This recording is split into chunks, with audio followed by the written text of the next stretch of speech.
Good morning, students.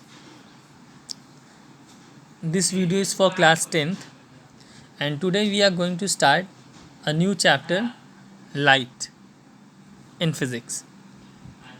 First of all, we should know what is light. Light क्या होता है?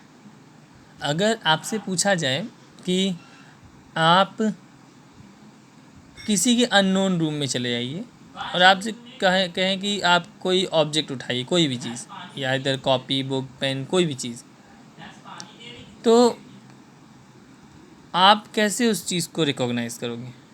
Because आप उस घर में तो आप रहते नहीं, और उस रूम के बारे में आपको आइडिया नहीं। पहली बात तो if you have idea then you can pick up the something, if in your room, if you are in your room, then you can know everything where it is kept, because in presence of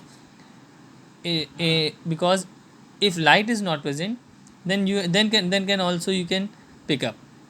But if unknown room or anywhere else I can put you, then you cannot observe anything. So light is the thing, light is a source, it is a form of energy which enables us to see any object. किसी भी object को देखने का काम जो करती है वो लाइट का काम होता है. And the chapter light, it is the part of optics. मतलब ये ऐसा ब्रांच है फिज़िक्स का जो डील करता है हमारा नेचर, प्रोडक्शन और प्रोपगेशन ऑफ लाइट. अभी हम यहाँ पे नेचर और प्रोडक्शन और प्रोपगेशन की बात करेंगे, जहाँ पे लाइट का नेचर कैसा होता है, कैसा वो दिखता है, प्रोडक्शन कैसे प्रोड्यूस होता है, कैसे वो ट्रैवल करता है. तो इस तरह से हमने लाइट को दो पार्ट्स में डिवाइड कर दिया, एक रे ऑप्टिक्स और वेव ऑप्टिक्स. जो फर्दर क्लास हायर क्लासेस में आप पढ़ोगे, बट प्रेजेंटली आपको क्या पढ़ना है, आपको केवल लाइट में रिफ्लेक्शन और रिफ्रैक्शन का पार्ट पढ़ना है. बिकॉज लाइट के 4-5 पार्ट्स हैं, जहाँ पे आप लोग reflection, refraction, interference, diffraction, polarisation, scattering of light, ये सारी चीज़ें पढ़ोगे. पर आपको पढ़ना क्या है, केवल यहाँ पे आपको रिफ्लेक्शन और रिफ्रैक्शन पढ़ना है. तो हम लोग बात करते हैं रिफ्लेक्शन की. रिफ्लेक्शन क्या है, व्हाट इज़ रिफ्लेक्शन? तो जैसे हम रिफ्लेक्शन की बात करते हैं तो अपना अगर चेहरा आईने में देखें तो हमें वही हूबहू वही चीज़ दिखती है. जैसे आप दिखते हो एज इट इज़ वही चीज़ आप देख पाते हो. तो जिस चीज़ को आप ऑब्ज़र्व करते हो वो किस वजह से है, अब वो क्यों आया, क्योंकि रिफ्लेक्टिंग सरफेस है तभी आपको रिफ्लेक्शन हुआ. अगर आपसे ग्लास पेन कह दिया, विंडो का पेन कह दिया, एक डल सा विंडो का पेन, कि आप उसमें नहीं देख सकते, because it do not have a plane, it has a plane surface, but it do not have a reflecting surface. वो रिफ्लेक्टिंग सरफेस नहीं है, इसलिए आपको रिफ्लेक्शन नहीं दिखेगा.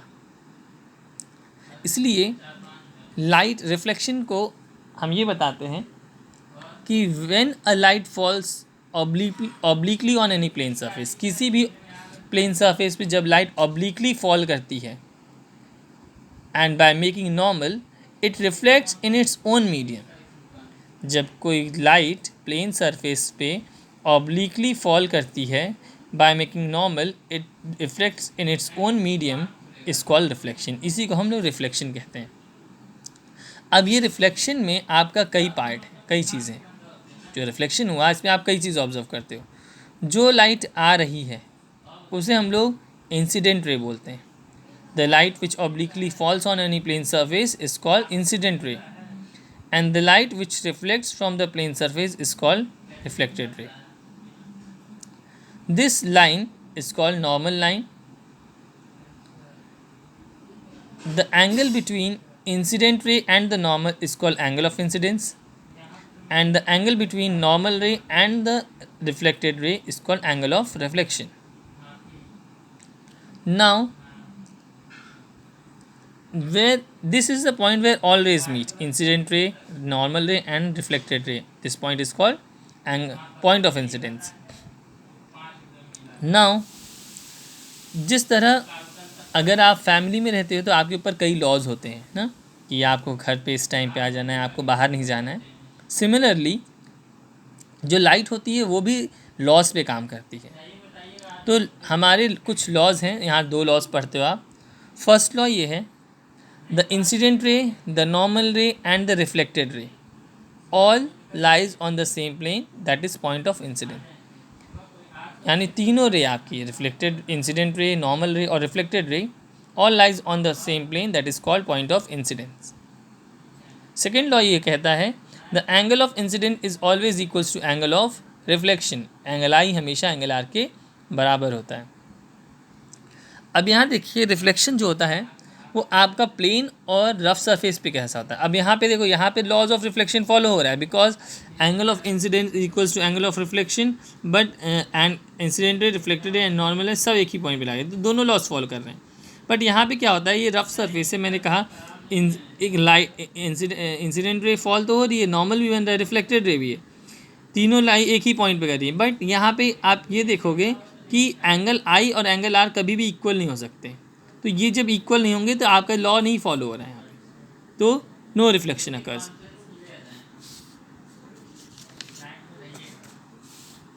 अब हम बात करते हैं मिरर की। What is mirror? मिरर आप सभी लोग जानते हो, घर में रोज़ देखते हो, आप अपने फेस को देखते हो, आप वही आपका मिरर है, ठीक है। तो mirror is a substance which has a reflecting surface, जिसके पास रिफ्लेक्टिंग सरफेस हो वो मिरर की तरह काम करता है। नाउ हम लोग मिरर दो तरह के पढ़ते हैं, बेसिकली हम यहाँ पे प्लेन मिरर भी ले लिए, इसलिए मिरर आर 3 टाइप्स हम बोल रहे हैं। तो plane mirror, concave mirror and convex mirror. Concave and convex mirror are the part of spherical mirrors. So plane mirror and the spherical mirror. Plane mirror, which you ordinarily use in your homes for to seeing your face and making your beauty. Concave and convex mirrors are the part of spherical mirror. Now, how will you define concave and convex mirror? If you see this mirror, you will see that this is a part of sphere. Like ball, अगर आप ball देखते हो तो ball में क्या देखते हो, उसका एक पार्ट जो होता है वो स्फीयर का पार्ट होता है, उसको उस पार्ट को आप लेते हो। तो आप क्या देखते हो यहाँ पे, it is a part of hollow spherical mirror whose bulge out surface is polished, इसका उभरा हुआ हिस्सा पॉलिश्ड होता है, और इनर सरफेस इज रिफ्लेक्टिंग, जो कर्व्ड पाथ होता है, कर्व्ड सरफेस है अंदर का, वो रिफ्लेक्टिंग होता है, उसे हम लोग कनकेव मिरर कहते हैं। वेरस कन्वेक्स मिरर में आप देखोगे तो कन्वेक्स मिरर में आप क्या देखोगे, whose bulge out surface is reflecting and inner surface is polished is called convex mirror. तो these are the type of spherical mirrors. Now let us study some characteristics in mirror in another diagram we see here. Let's talk about that what we see here. First, see the diagram. Now here this is the part of spherical mirror and this line is called principal axis, which you see a line, this is principal axis. That is, you can say that line passes through pole and center of curvature is called principal axis. This point is called focus point, you can say principal focus. This is the point where all parallel rays comes and meet at any point is called focus point. This is the center of curvature point, means it is the center part of the hollow spherical surface. एक hollow sphere का ये center part है जिसको हम लोग center of curvature कहते हैं. This is called pole which divide the mirror into two equal halves. ये एक pole है, वो point को pole कह रहे हैं. AB part जो आप देख रहे हो, AB, it is the reflecting area of the mirror. ये मिरर का रिफ्लेक्टिंग एरिया है जिसको हम लोग एपर्चर बोलते हैं. यानी अगर आप ऑब्जेक्ट इससे बड़ा रखोगे तो रिफ्लेक्शन नहीं होगा, आप नहीं देख सकते, बिकॉज वो क्या हो रहा है, रिफ्लेक्शन का पार्ट नहीं है, वहाँ पे रिफ्लेक्शन नहीं हो सकता. इसलिए इसके अंदर, इसके एरिया में जितना भी होगा वो रिफ्लेक्शन अपने इसी एरिया में करेगा. ठीक, this is FO is called focal length. The distance between focus point to pole is called focal length. This is radius of curvature, CO. Radius of curvature means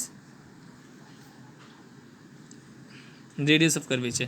This means the distance from center of curvature to optical center is called radius of curvature, which we know as ROC. These are the definitions which we have discussed right now. Go through the definitions. Pole, it is the middle point of the spherical mirror. Principal axis, a line passing through the pole and the center of curvature of a mirror is called principal axis. And further definitions are given. Now, here we see it is a concave mirror and this is a convex mirror. What we see, the line, there are number of lines coming from infinity, you can say parallel lines are coming from infinity, there are number of lines. So all parallel lines meet at any point, this is focus point, is called, so this is called converging rays, because all rays are converging at a single point, so they are called converging mirror. It always produce real and inverted image. We will discuss later on all the image formation. Now see here, it is a diverging mirror. How it is diverging mirror? Because all the rays coming parallel diverges and appears to meet at center point, focus point. So it forms virtual image.